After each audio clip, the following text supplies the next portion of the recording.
This video is sponsored by War Thunder. Here we are once again talking about another list of weapons in Warframe, except this list will be for players who are about to reach Steelpath or are already in Steelpath. This list is going to have some of the usuals but some different options to showcase some variety. I've spoken about so many other weapons in my previous tier list that you can go and check out. They are still very relevant. I will leave a link to all of my previous lists as well as the underrated ones too. They are also viable. Let's not waste any time, shall we? Let's begin with the primaries. The first one is the Braton Incarnon.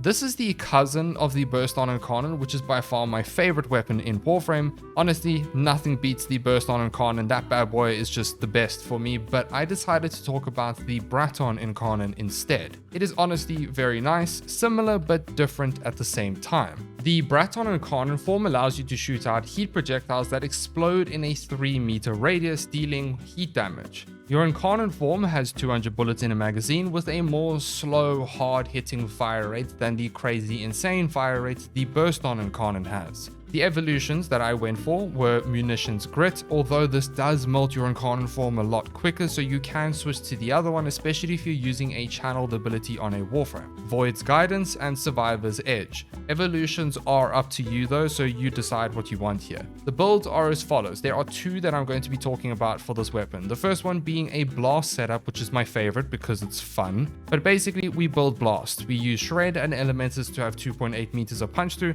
and you can go the multi-shot route, or you can even go the acuity since the status chance is so high with this weapon. Galvanized Attitude does not affect the base damage from both the evolutions from the second evolution, but it does still drastically increase our single target damage if we're using CO scaling with a primer companion and so on. Yes, this weapon technically does AoE damage with its Incarnon form, but for the most part you're going to be using it to kill one target at a time. This is the build here. Deadhead is optional, you can change it out to whatever you want if you don't like Deadhead. Next up is a corrosive heat build, the good old faithful. Incarnon form has innate heat, so we mod for corrosive. I opted for Vile Acceleration for big fire rate bonus as well. You can go to the punch through route if you wanted to, but again, you can also go acuity. It's up to you. For all of these builds, please make them budget with no prime mods, and if you do not have the galvanized mods, I would suggest you got a way to farm them because you really need them for Steelpath. And you have access to arbitrations even earlier now, so getting them is a lot easier.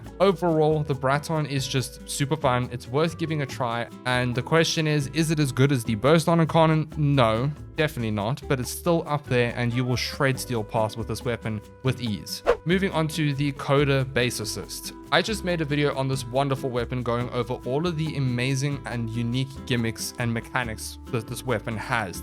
Trust me, there is a lot to this weapon, so if you want to learn more, go and check out that video. The Coda Base Assist is a shotgun that has a unique alt fire sending out mites to up to 6 enemies. When the mites latch onto the enemies, they will deal damage per second, but for each damage instance, it will tick up in the status effects that you have modded for, as well as impact and magnetic. And you can stack more than one mite on an enemy, causing this to tick up even faster. Mercy kills will perform a ranged finisher attack instead with this weapon, and when you do one, you gain 100% damage and 100% multi-shot for 20 seconds. There are even more stuff with the mercy kill mechanic, like for example, it actually procs your Parazon mods and so much more. The damage from this shotgun is just disgusting. Scaling blast to ridiculous heights paired with the fact that you can get about 6 or 7 status effects with this weapon. It scales very well with Galvanized Savvy. It has decent stats across the board. It's just an absolute powerhouse of a weapon that makes Steelpath a joke. The two builds that I want to showcase are the corrosive build with the heat progenitor bonus. Simple corrosive heat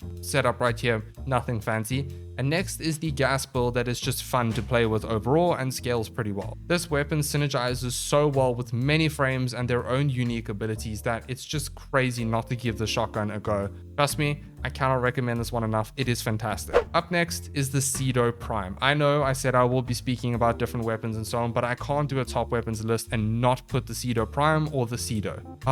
The beloved Cedo Prime. This shotgun is just different gravy. Huge amounts of multi-shot, as an alt fire that sends out a glaive applying cold, toxin, heat, and electricity to enemies, and it also applies the element that you modded for. It has a built-in condition overload mechanic dealing 60% more damage for each status effect on the target. So it's alt fire primes enemies, and you have your own unique trait giving you CO scaling. Guess what? You can stack Galvanized Savvy with this. Oh wait, you can have a companion that primes even more status effects to further increase the effect. I mean, do I need to sell this weapon to you? No. Pretty much everyone knows it already. The main build I want to showcase for the Cedo is just a viral build, but this can be switched out for any element you want, like corrosive, magnetic, you name it, but viral is just a no-brainer. The alt fire also applies blast, so that's also a huge one, and you do slash as well, so it's just, yeah, it's crazy. You cannot go wrong with the Cedo. If you are watching this and you're not MR15, the base Cedo is also perfect at MR9, so you can get that too. Moving on to the Dread Incarnate. I actually only picked this Incarnate up recently, and all I can say is, damn, this thing kind of hits hard. The Incarnate form of this bow turns it into a horizontal projectile with a wider width and spread, essentially, allowing you to hit more enemies at once. You will also deal heat damage in the Incarnate form. The evolutions that I went for were Hitman's Opportunity, Swift Deliverance, and Elemental Balance, since the builds that I'm going to be showcasing are more status focused, but you can change this to crit if you want to focus more on flat damage. These are the two builds that I want to showcase, but first we need to talk about the Arcane. If you don't have this Arcane, you can use something else, but Longbow Sharpshot is a multiplicative bonus to base damage increases like Serration and so on, so it's a huge boost in damage. You just need to hit your headshots, and with this Incarnate form, it's pretty easy. If you don't want to run Serration on your builds, I would recommend putting Arcane Rage on your Warframe to substitute the needed base damage scaling, so Longbow Sharpshot can scale accordingly. The first build is a blast setup. Here we have both galvanized mods, although you can drop aptitude if you don't like it. You can go Bane or Elementalist, you pick your poison here. With multi-shot and 132% status chance, you're proccing blast quite a bit. Then we have a gas build. This can be built in many ways. You can go aptitude and a Bane, that can work, or putting Arcane Rage on your Warframe for base damage scaling, or you can drop aptitude and go continuous misery for more duration. I would recommend running at least a Bane or Elementalist to scale the gas clouds even more.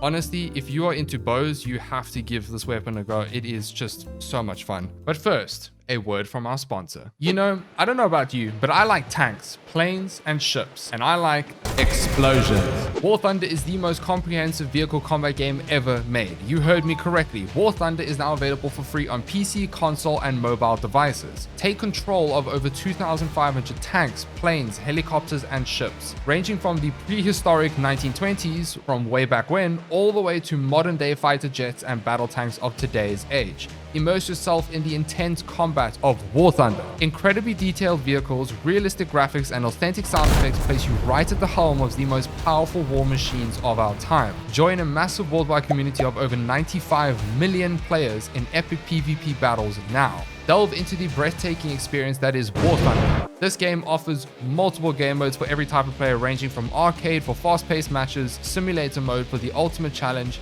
and realistic mode for the perfect middle ground between authenticity and intensity. Super in-depth customization with countless camouflages, historical markings, and decorations for all types of vehicles. So, my lovely Tenno, what are you waiting for? Play War Thunder for free on PC, PlayStation, Xbox, or mobile devices now using my links in the description or the pinned comment. New and returning players of PC and console that have not played in the last 6 months will receive a massive bonus pack, including multiple premium vehicles, the exclusive vehicle decorator Eagle of Valor, 100,000 silver lions, and 7 days premium account. It's available for a limited time only. Don't miss this. Click the link in the description, and I will see you on the battlefield. Next up is the Aeolak. I was very late to the party with this assault rifle, and yeah, it's just amazing. I know it's a tedious farm to get it, I'm aware, but it is worth it. The Aeolak has multiplicative CO scaling for galvanized aptitude on direct shots. The main fire is just simply an auto fire, and the alternate fire launches out a blast projectile that explodes in a 7-meter radius. The damage for this though is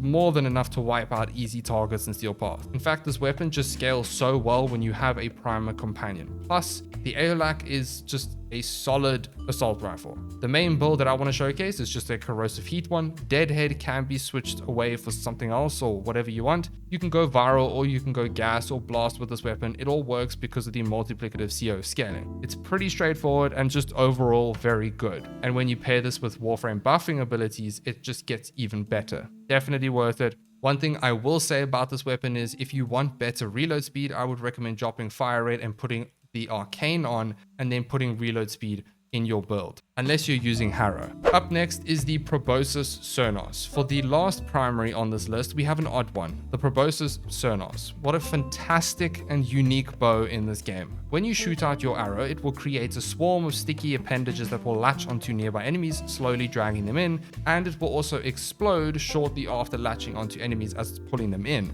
dealing more damage and proccing more status effects from the explosion. It is very fun to use. The Proboscis Cernos has a very high status chance but super low critical chance. It also has innate viral and deals mainly slash. Gas is the perfect element for this weapon, and we will also be making use of longbow sharpshot, but if you don't have that, you can use merciless instead. Because of longbow sharpshot, remember we need arcane rage on our Warframe. This bow also has really low ammo, so I would recommend using an ammo mutation mod like vigilante supplies and so on. And the build I opted for is just a normal gas setup. It's pretty straightforward. And if you do have more capacity, instead of bow 60/60 mod, you can go one flat elemental mod to increase the damage procs of gas. You can also opt for a status duration mod to increase the amount of time the gas procs are present, basically. Now, I know that the Proboscis Cernos has super low crit chance, but putting critical delay and vital sense still offers you somewhat of a decent chance to crit with multi-shot. If it didn't have any multi-shot, this would not be worth it.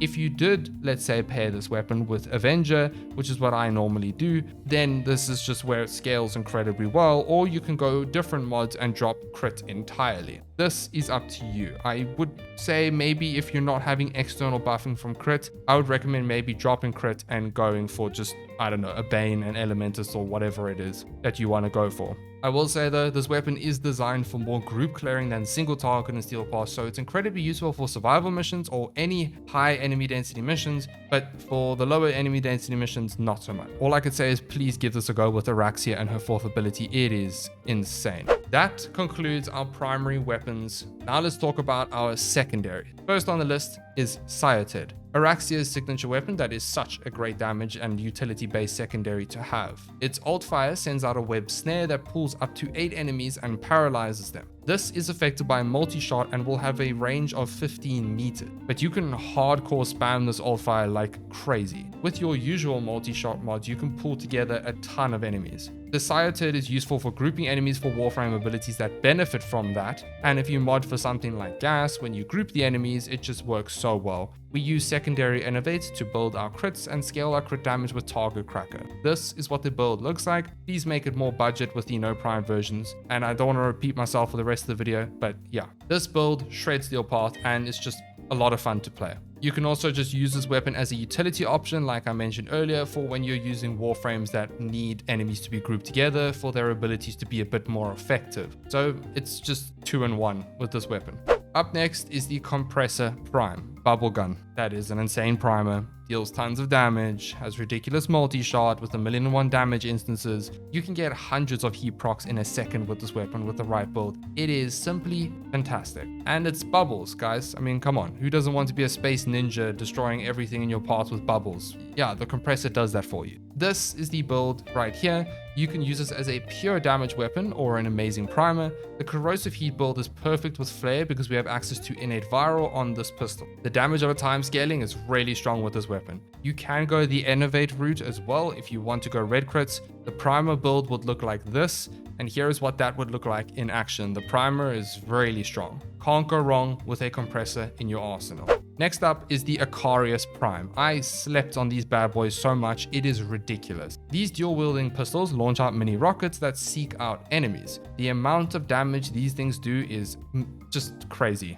And if you pair them with certain Warframe synergies like energized munitions or damage increasing abilities and then put on Arcane Pistolier on your Warframe too, then these pistols are just crazy good. That's all I'm gonna say. The biggest problem with these is their ammo sustain, hence why I suggest using Pistolier. It can be a bit tricky since these rockets seek out enemies and don't necessarily hit consistent headshots and go where you want them to go. So a way to work around that is to shoot from above, and quite often you'll actually land up proccing at this arcane and hitting a headshot somewhere. If you land up using Pistolier, of course. Or you can use energized munitions. Here is the main build. It's a flare corrosive heat build, and you can go the innovate version or route 2 and put base damage scaling via Arcane Precision or Hornet Strike for big red crits. This is what the Innovate build looks like if you want to try that out. I mean, let's just say everything gets deleted in Steelpath with these bad boys. Moving on to the Dual Coda Torque-Seeker. I quite enjoy using these pistols from time to time. Its unique trait sends out 3 spores on death that will inflict cold status effects to nearby enemies, and it will deal additional damage to the infected. It's 2 pistols that are automatic and shoot out bolts. It's pretty nice to use, and if you wanted to, you can mod for punch through to make them feel a bit better for mass clearing. Overall, the cold unique trait is really nice to help you crowd control a bit and deal more crit damage too. The main build is another corrosive heat again. The progenitor will be heat, although this depends on what element you want to mod for, and their Innovate setup looks like this. Overall, just a fun dual wielding weapon to use. Again, I would recommend modding for punch through, as they'll make these pistols feel a little bit better. They also scale very well with galvanized shots. Up next is the Tenet Cycron. This beam weapon has a special place in my heart. I know the new core is good, I've spoken about it all the time. Every tier list will have a new core in it, but I want to bring the Cycron to light again. It's a beam weapon that chains to nearby enemies. It's a progenitor weapon, so I would recommend using heat with it. If you mod for either viral or corrosive and put the other one on your companion as a primer, nothing stands in your way with this pistol. A simple Cascadia flare build is amazing with this thing, it melts. But do you want to know what my favorite build to play with it is? A Blast Innovate setup with a Doriga Primer setup. I mean, look at this thing. I'm in love with this weapon, not gonna lie. It's good, it's a staple, you can't go wrong. Up next is the Grimoire for utility. This one is a little different. It's not going to be for damage per se, although the Grimoire can definitely do that with niche setups and just a normal setup, but the Grimoire is a fantastic utility weapon to use for Steelpath builds, and that is because of its wonderful invocation mod, or its tome mods. Only recently have I really started to utilize this thing's power, and I can confidently say that it's just so convenient and handy to have. One of your abilities just needs a bit more strength when you cast it. No problem, just use the Vohm invocation mod. There's just not enough duration to one of your abilities to your liking. Just use the Riz invocation mod. These mods give you up to 60% of the respective stat when the alt fire hits an enemy, which is just amazing when utilizing it with certain warframes and build. The build doesn't really matter in my opinion. Pick the tome mod that you want for your build and then go with that. Remember, you need to use your alt fire to proc certain tome mod. Here is the build here. Please give this a go for whatever setup that you're running for your warframe and whatever niche farm that you're doing. And lastly, for the secondaries is the Prisma Angstrom Incarnon. I have barely spoken about this weapon. The Incarnon form of this pistol is just amazing. It launches out heat-seeking fireballs that ricochet towards nearby enemies. For group clearing, it's very nice. Sometimes the projectiles miss the mark a bit, they're not very smart to be honest, but it does get the job done. The evolutions are Haven Foray, I don't know how to say it, Rapid Reinforcement, and Fatal Affliction. Again, you can change them to what you want. Charging the incarnate form of this bad boy is very easy, which is super nice to use. Here is the build that I use for it. I don't really use anything else. All I can say is the CO scaling with this thing eats Steelpath enemies. You will have zero struggle at all with even budget mods. Give it a try. Could I ask you to hit that like button as it really helps with the video, and consider subscribing if you're enjoying the content, and also hit the notification bell if you would like to see my videos go live instantly. Okay, that finishes up our secondaries. Let's talk about melees. First up is the Spinnerex, another one of Araxia's weapons. You can see I love Araxia's weapons. This is a whip that is incredibly powerful and useful with so many warframes. Its unique trait will have a 10% chance to cause an enemy to explode, dealing toxin damage, but for each stack of toxin this chance increases, and it will spread toxin to nearby enemies. The chain reactions that you get with this whip is like pure dopamine juicing.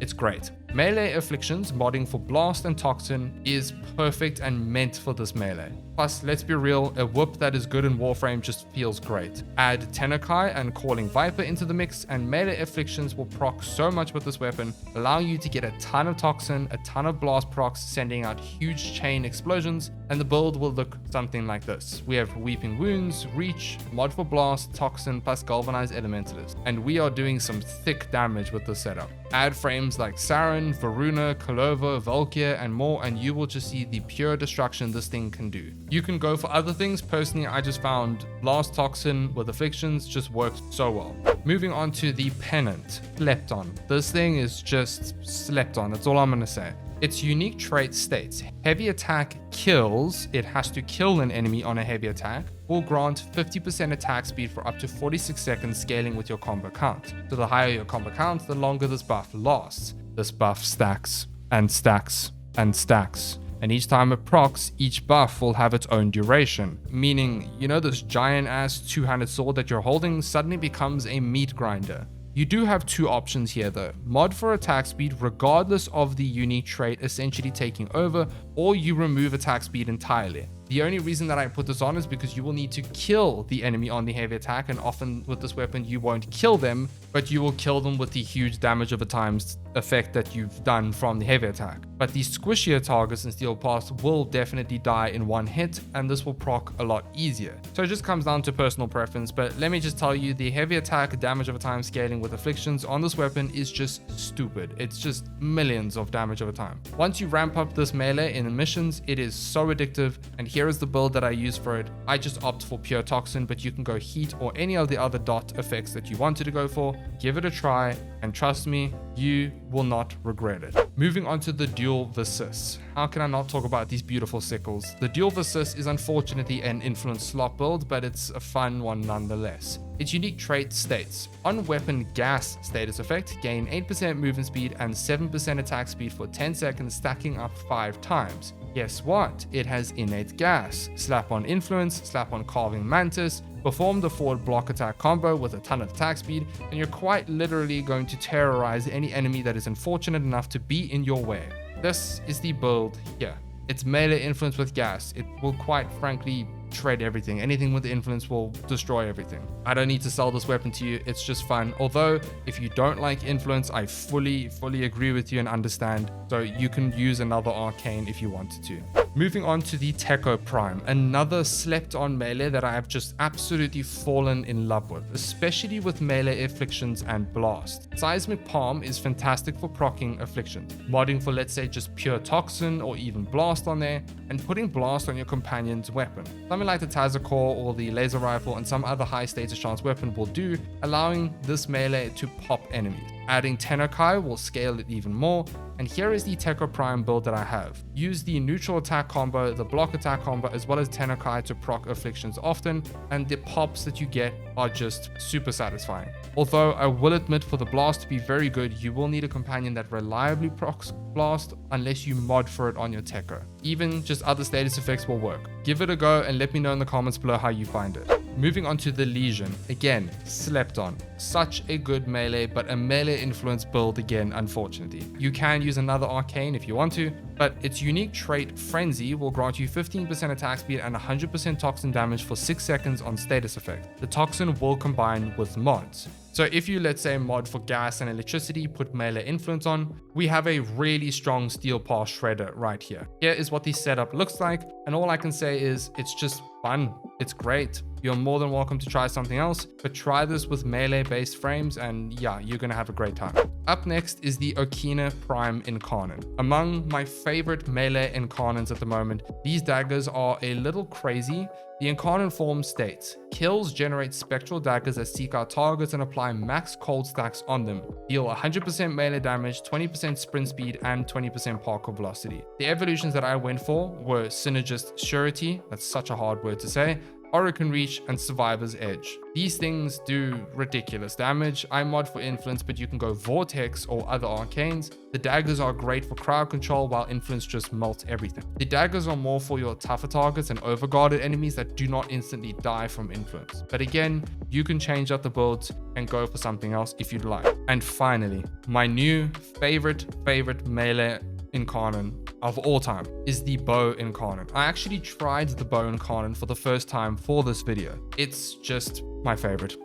Why? 10 meters range. A stance that procs affliction so fast that enemies just dissipate from 10 meters away. Yes, you heard me, 10 meters. It's like the freaking Inodum all over again. The Incarnate form grants +4 range. You get 100% melee damage, 50% heavy attack efficiency, and 20% sprint and parkour velocity. Use Prime Reach or normal reach if you have it, and with Prime Reach you gain up to 10 meters with the right evolutions. The evolutions that I went for were Swordsman Flourish, Orokin Reach, and Absolute Dominion. With these evolutions you have 10.5 meters of range, And with this build right here and Afflictions, you have a 136% status chance. Clashing Forest is so good for Afflictions. The neutral attack, forward block attack literally lunges towards enemies, kicking them and proccing Afflictions. This is such a fun surprise for me. I think I actually want to make a specific video on it. I cannot tell you how satisfying it is whacking enemies with a stick in this game from 10 meters away and watching them pop. It's just something else. Pair this with Kulova or Valkyr and you are living. And that concludes the list. Once again, a huge thank you to War Thunder for sponsoring this video. Don't forget to play for free on PC, PlayStation, Xbox, or mobile using my link in the description. New and returning players that haven't played in the last 6 months will gain a massive bonus pack for free across PC and consoles, including multiple premium vehicles and other goodies. Only for a limited time, so don't miss it. As always, remember this is not the be all or end all list, and there's still so many other weapons that are very good. You can go out and try any weapon that you want, and that's all that matters. As long as you try what you like and you enjoy it, that's what matters. Check out all my other lists as well as my underrated lists, and you will not be disappointed because they're very, very strong. And a huge thank you to our channel members. You guys are amazing. Bye now.